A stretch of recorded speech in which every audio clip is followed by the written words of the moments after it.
The only woman the Qur'an says, she will enter hell. The worst woman to ever exist, past and future. She was very rich and very strong, but these would not be enough. The incredible life story of this cursed woman, feared even by Shaitan. Jamil's struggle, disbelief, and war against Islam. Watch now her untold story. To understand today's enemies of Islam, you must first understand her. She was the first to use the tricks that today's enemies of Islam still use. She pushed her husband to reject faith and used her power to torture the Muslims. The story of a woman so evil that even Shaitan would be surprised. Once again, we bring you a shocking story. Don't forget to subscribe to the channel and like the video. To support us, please subscribe to the channel.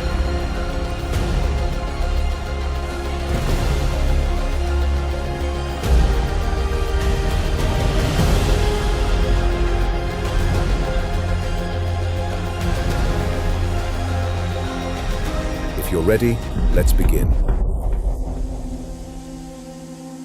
Jamil belonged to Quraysh, one of the most powerful tribes of Mecca.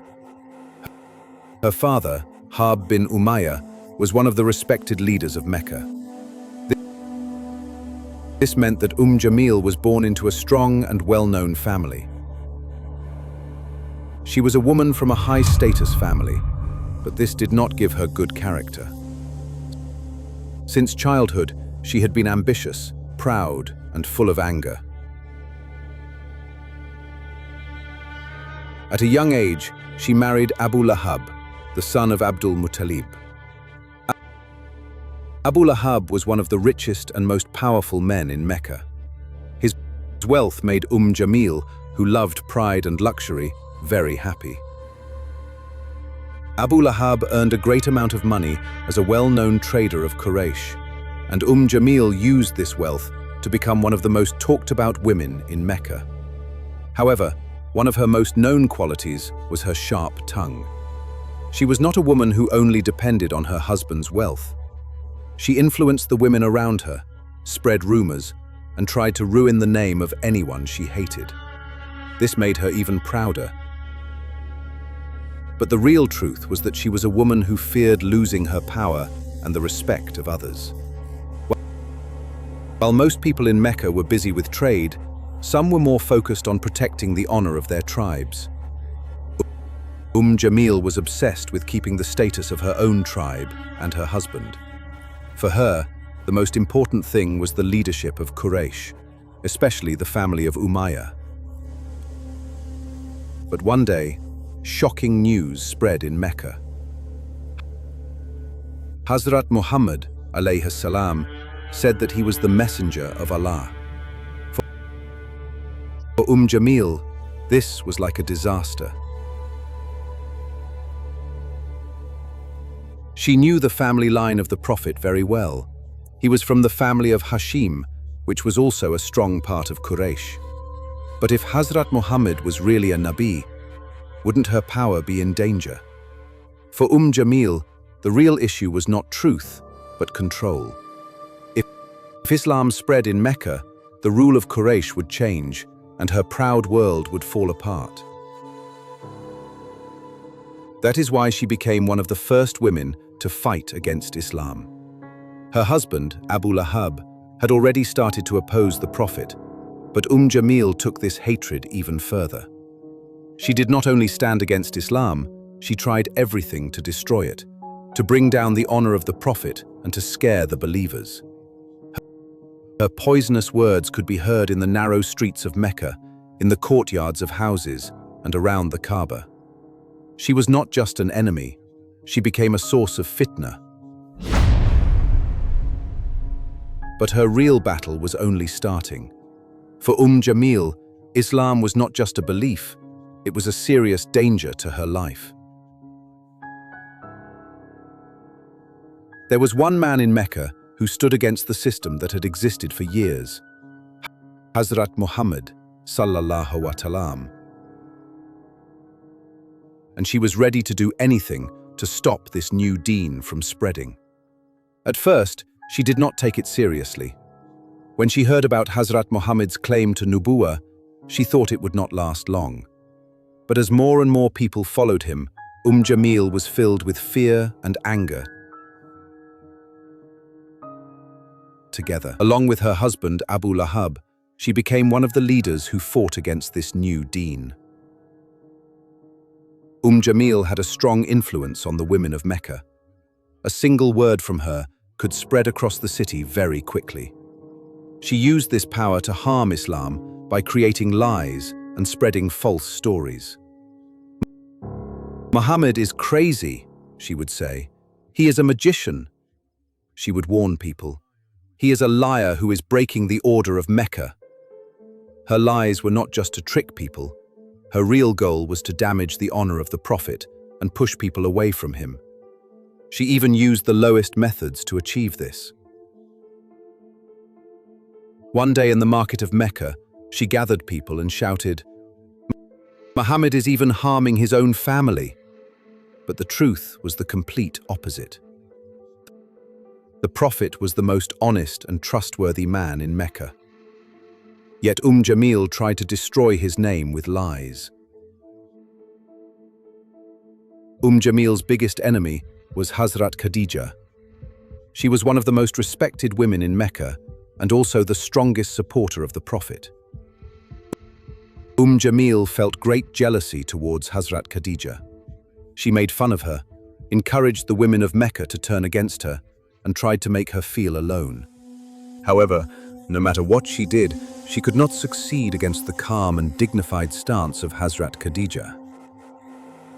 Because of this, Jamil started showing her hatred for Islam through Hazrat Khadija. She threatened the women who visited her, saying, "If you keep meeting with her, we will exclude you from society." But Hazrat Khadija, radiyallahu ta'ala, remained patient and strong against these lies. The iman in her heart was much greater than Jamil's anger. Jamil did not only use words, she also tried every way to stop Islam in action. She made plans to scare the new Muslims and force them to leave Islam. She provoked the leaders of Quraysh to increase pressure on the Muslims. She placed stones and thorns on the paths where the Prophet walked to harm him. She encouraged people to remove Muslims from trade and social life. One day, while the Prophet was praying near the Kaaba, Abū Lahab and Jamil ordered their men to throw filth on him. They did not hesitate for even a moment to insult the most noble and honest man in Mecca. But no matter how much they tried, the number of Muslims kept growing every day. This drove Jamil mad. Lies and slander were no longer enough for her. She began to plan to kill the Prophet. For many years, Jamil was one of the biggest enemies of Islam.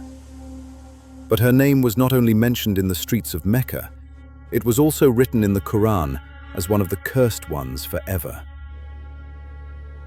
Abū Lahab and Jamil became more violent against the Muslims as Islam spread. But no matter what they did, the truth of Allah would win. Surah Al-Masad was a clear curse from Allah upon Abū Lahab and his wife. When the surah was revealed, the fate of Jamil and Abū Lahab was sealed. One day, the Prophet stood on Safa hill and called out to the people of Quraysh, "O people of Quraysh, if I told you that there is an army behind this mountain ready to attack, would you believe me?" Everyone answered, "Yes, because you have never lied." Then the Prophet said, "Then I warn you about a great punishment." A silence followed. This was the beginning of the open call to Islam. But Abū Lahab, full of anger, jumped up and shouted, "Did you gather us just to say this? May you perish." Then he left. Because of these words, Allah revealed Surah Al-Masad. May the hands of Abū Lahab be ruined, and ruined is he. His wealth will not benefit him, nor that which he gained. He will burn in a flaming fire, and his wife, the carrier of firewood, around her neck is a rope of fiber. This surah declared the terrible end of Abū Lahab and Jamil. The most striking phrase was, the carrier of firewood. It described how she carried stones and thorns to harm the Prophet, but it also showed her evil and destructive nature. When Surah Al-Masad was revealed, Jamil became furious. To her, this surah was like a death sentence. People in Mecca were now talking about her fate. Even the leaders of Quraysh mocked her. One day, she picked up a large stone and planned to kill the Prophet. She went to Masjid al-Haram and thought she saw him sitting there. Hazrat Abu Bakr radiallahu ta'ala was with him, but Jamil could not see the Prophet, even though he was right there. Instead, she turned to Hazrat Abu Bakr and shouted, "Where is your friend? I have come to harm him. He is the one who turned us against each other with his magic and lies." Hazrat Abu Bakr calmly looked at her. Allah had made the Prophet invisible to her eyes, even though he was sitting right in front of her. Jamil shouted in anger, threw the stone in her hand, and quickly walked away. She knew that Surah Al-Masad had announced her end, but no matter how angry she became, Allah's judgment would not change. The revelation of Surah Al-Masad was a great disaster for Abū Lahab and Jamil. They had tried everything to stop the rise of Islam, but Allah had already written their painful end. Their hatred for the Prophet was not limited to lies and oppression. Abū Lahab was one of the leaders who supported the social and economic boycott against the Muslims. This harsh boycott lasted for 3 years and caused great suffering to the Muslims. But neither Abū Lahab nor Jamil could stop Islam from growing. Their cruelty only led to their own destruction. Allah had already informed, through Surah Al-Masad, that Abū Lahab would suffer eternal punishment in Jahannam. His punishment in this world came in the form of humiliation and disease. A deadly illness spread across Mecca, and one day Abū Lahab was struck by a terrible disease. It was so horrifying that no one dared to go near him. Even the people of Quraysh abandoned him. He died alone, suffering in pain. Jamil had supported her husband and walked with him on the path of oppression. But when the time came, she even abandoned her own husband. After Abū Lahab died, his body was left in the open. No one wanted to bury him. In the end, a few men were paid to remove his body. They threw him into a pit and covered him with stones. Thus, all the wealth, status, and pride they had in this world disappeared. After Abū Lahab's death, Jamil was left alone. The strong, arrogant woman who once thought she had power over everything had suddenly become weak and helpless. People in Mecca whispered about her, saying that Surah Al-Masad had come true, and that Allah's curse had fallen upon her and her husband. But Jamil refused to accept her fate.